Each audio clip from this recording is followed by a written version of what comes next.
Hello everyone, welcome back to TBDpedia, partner setia belajarmu. Gimana kabarnya teman-teman? Semoga teman-teman senantiasa dalam kondisi yang sehat dan bahagia selalu dimanapun teman-teman berada ya. Ketemu lagi kita di sesi Bahso, bahas soal uji kompetensi program studi teknologi Bank Darah, yang kali ini kita sudah memasuki episode 58.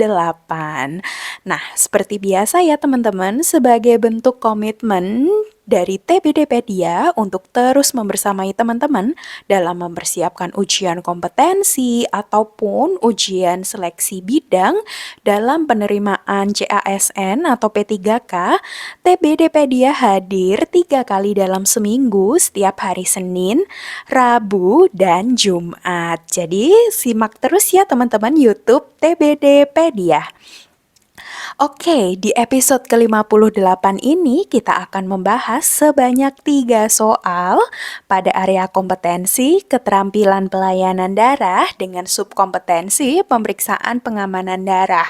Pemeriksaan pengamanan darah di sini spesifik yaitu ke pemeriksaan infeksi menular lewat transfusi darah ya teman-teman. As always, setiap satu soal teman-teman nanti akan diberikan waktu 1 menit untuk mengerjakan soal tersebut. Karena apa? Karena di dalam ujian kompetensi ini ada 180 soal yang harus teman-teman selesaikan dalam 180 menit.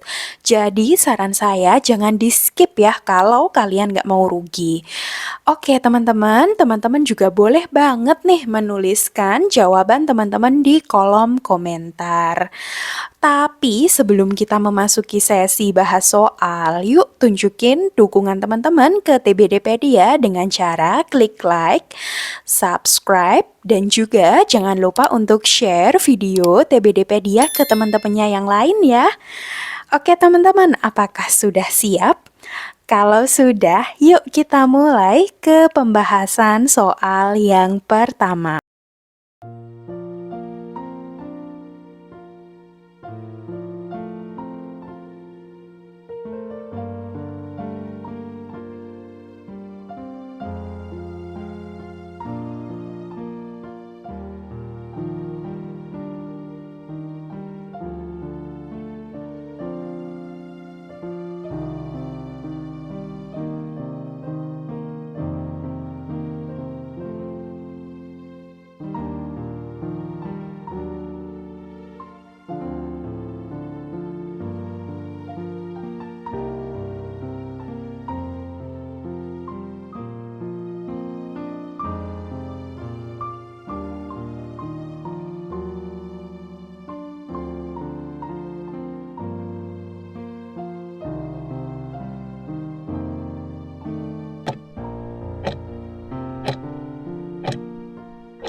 Luar biasa, tepuk tangan untuk kita semua.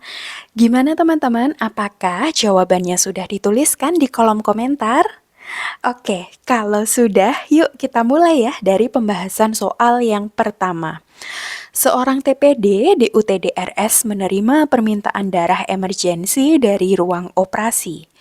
TPD melakukan pengecekan stok darah sesuai permintaan dan diketahui jika stok darah sehat kosong. Apa yang harus dilakukan TPD pada kasus tersebut? Oke, teman-teman, di sini ada 5 opsi. Kira-kira jawaban mana sih yang paling tepat? Oke, betul sekali. Jawaban yang tepat untuk soal pertama adalah B ya, teman-teman. Memeriksa menggunakan RDT. Oke, kenapa demikian? Kita lihat dulu teman-teman. Di sini berdasarkan buku Infeksi Menular Lewat Transfusi Darah yang ditulis oleh Supatmi dan Purnamaningsih di tahun 2019, di sini ada beberapa prinsip uji saring IMLTD dalam keadaan emergensi. Di sini di soal juga sudah dibahas ya teman-teman, menerima permintaan darah emergensi. Sedangkan stok darah sehat kosong. Maksud stok darah sehat ini gimana sih teman-teman? Jadi maksud dari stok darah sehat di konteks ini adalah darah yang sudah diperiksa terhadap parameter IMLTD-nya. Jadi ketika teman-teman mendapatkan permintaan darah emergensi yang harus cepat-cepat diselesaikan, sedangkan stok darah sehat kosong, maka teman-teman diperbolehkan untuk memeriksa darah tersebut menggunakan metode RDT atau Rapid Diagnostic Test. Mengapa demikian? Karena pada kasus-kasus emergensi ini tentunya membutuhkan penanganan yang cepat ya teman-teman. Sedangkan untuk pengujian menggunakan metode yang lain, contohnya metode CLIA sendiri, dalam satu siklus pengujian kita membutuhkan waktu sekitar 2-3 jam. Sehingga apa? Darah yang sehat ini jadi susah untuk dikeluarkan. Dalam artian harus menunggu pengujian dalam durasi waktu yang lama, sedangkan darah tersebut dibutuhkan dalam waktu yang cepat. Maka alternatifnya adalah teman-teman dapat memeriksa menggunakan RDT yang hanya membutuhkan waktu sekitar 5-20 menit untuk pembacaan hasil tes. Jadi gimana teman-teman? Semoga bisa dimengerti ya penjelasan untuk soal nomor 1.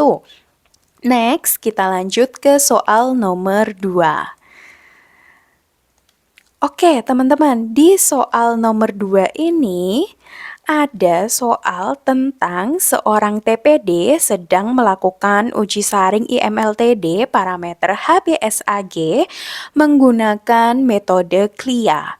Hasil uji saring menunjukkan jika terdapat 3 sampel dengan nilai S per CO masing-masing 1,54, 1,21, dan 1,47. TPD mengulang pemeriksaan dan nilai S per CO dari pemeriksaan kedua yaitu 0,6, 0,53, dan 0,78.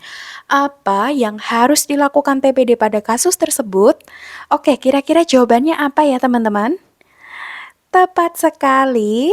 Jawaban dari soal nomor 2 adalah E, mengeluarkan darah. Mengapa demikian? Pertama kali kita harus tahu dulu teman-teman.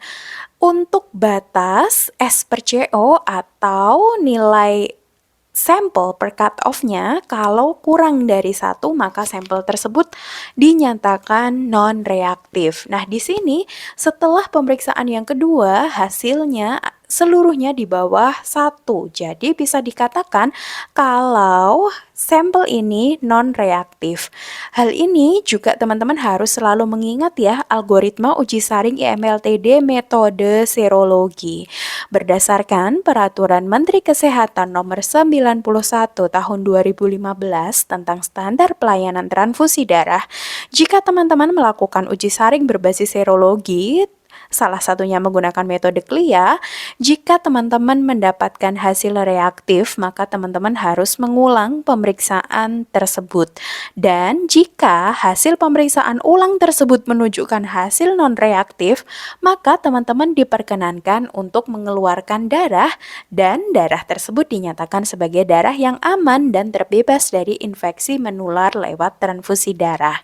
Oke teman-teman, next ya kita lanjut ke pembahasan soal yang ketiga atau soal yang terakhir. Di sini seorang TPD akan melakukan uji saring IMLTD metode CLIA.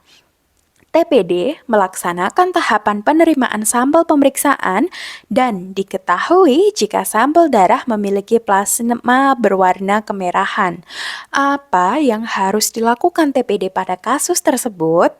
Oke teman-teman, apa ya yang harus dilakukan dari kelima opsi ini? Jawaban yang paling tepat untuk soal nomor 3 adalah B ya teman-teman. Mengambil sampel dari selang. Mengapa demikian? Oke, di sini kita lihat ya dari buku infeksi menular transfusi darah. Di sini ada beberapa tahapan prosedur penerimaan sampel pemeriksaan. Salah satunya adalah teman-teman harus melihat kondisi sampelnya. Apakah sampel layak untuk diperiksa atau tidak? Jika tidak layak, maka sampel harus diganti dengan sampel baru dari selang kantong yang diambil secara aseptik. Bila layak, lihat juga volume sampel apakah sesuai dengan kebutuhan pemeriksaan atau belum. Nah, di sini teman-teman sudah dijelaskan di soal ya, kalau plasmanya berwarna kemerahan. Artinya apa? Sampel yang dikirimkan tersebut sudah mengalami lisis, sehingga apa? Sampel termasuk ke dalam kategori yang tidak layak untuk dilakukan pemeriksaan. Nah, kalau menemukan kasus seperti itu, jangan ragu-ragu ya teman-teman untuk melakukan pengambilan sampel dari selang kantong dan teman-teman juga harus melakukan pengambilan secara aseptis. Oke teman-teman, gimana pembahasan soal kita? Semoga bisa dimengerti ya sedikit penjelasan dari saya. Oke, sekian Bakso episode ke-58 ini. Sampai jumpa lagi teman-teman. As always, saya ingetin lagi jangan lupa subscribe, like, comment, and share. See you teman-teman.